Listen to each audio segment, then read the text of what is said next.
మాకు యాకు రెండు తేడాలు ఉంటాయి, అవునా? ఒకటేంటిది, మాకు సున్నా చిన్నగా ఉంటుంది, మాకు సున్నా చిన్నగా ఉంటుంది. యాకు సున్నా లావుగా ఉంటుంది. మాకు సున్నా, మాకి సున్నా ఏ విధంగా ఉంటుంది? చిన్నగా ఉంటుంది. యాకు సున్నా ఏ విధంగా ఉంటుంది? లావుగా ఉంటుంది. మాకు తలకట్టు ఎక్కడికి పోతుంది? సున్నా మీదకి. యాకు తలకట్టు సున్నా మీదకి పోతుందా? అవి రెండు తేడాలు ఉన్నాయి. సున్నా ఒకటి, తలకట్టు తేడా ఉంది. మాకు యాకు ఏం తేడాలు ఉన్నాయి? సున్నా, తలకట్టు రెండు తేడాలు ఉన్నాయి.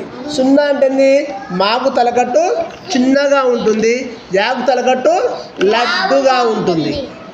మాకు తలకట్టు సున్నా మీదికి పోతుంది, యాకు తలకట్టు సున్నా మీదికి పోదు. ఇవి రెండు తేడాలు ఉంటాయి. సాకు నాకు కూడా తేడాలు తెలుసుకున్నారు కదా. సాకేమో తలకట్టు ఆనదు, నాకు తలకట్టు ఆనుతుంది. దీర్ఘము ఏత్వం, దీర్ఘానికి ఇదేమో ఆనుతుంది, ఏత్వానికి ఆనదు. అవి తేడాలు. ఓకే, మీతో చదవమ్మా. ఇని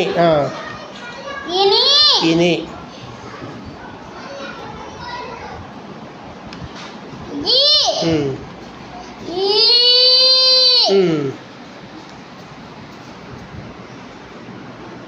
తీసుకోది, ఎందుకు ఆపుతున్నావురా?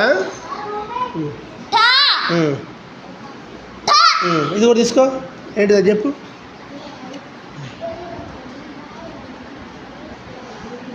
చేపలు దేంతో పడతారమ్మా? వాలా. అదేంటిది మరి? వా. ఇట్రా అభి, అభి అక్షయ్ మీరు ఉండాలి ఇక్కడనే. ఇదేంటిది మరి? పా. ఇక్కడ పెట్టిది. ఇదేంటిది? ఇదేంటిది? ఇదేంటిది? ఇదేంటిది? ఈ రెండింటికి తేడా ఏముందో చెప్పాలి. ఎవరు చెప్తారు? ఆ రెండు అక్షరాలకు ఏం తేడా ఉన్నది?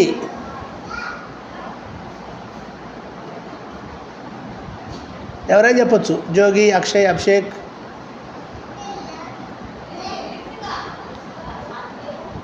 సేమ్ దీనిలానే చెప్పిన. నాకు సాకు తేడా ఏం చెప్పినా దాని కూడా అదే ఉంటుంది తేడా. దీనికి ఏం తేడా చెప్పింది నేను? నాకు సాకు తలకట్టు ఆనుతుంది, సాకేమో తలకట్టు ఆనదు. సేమ్ అదే ఇక్కడ కూడా. చెప్పు. వాకేమో తలకట్టు ఆనుతుంది, సాకేమో తలకట్టు ఆనదు. అది తేడా. అది గుర్తించాలి మీరు. ఓకేనా? Very good. పక్క పెట్టయ్యి.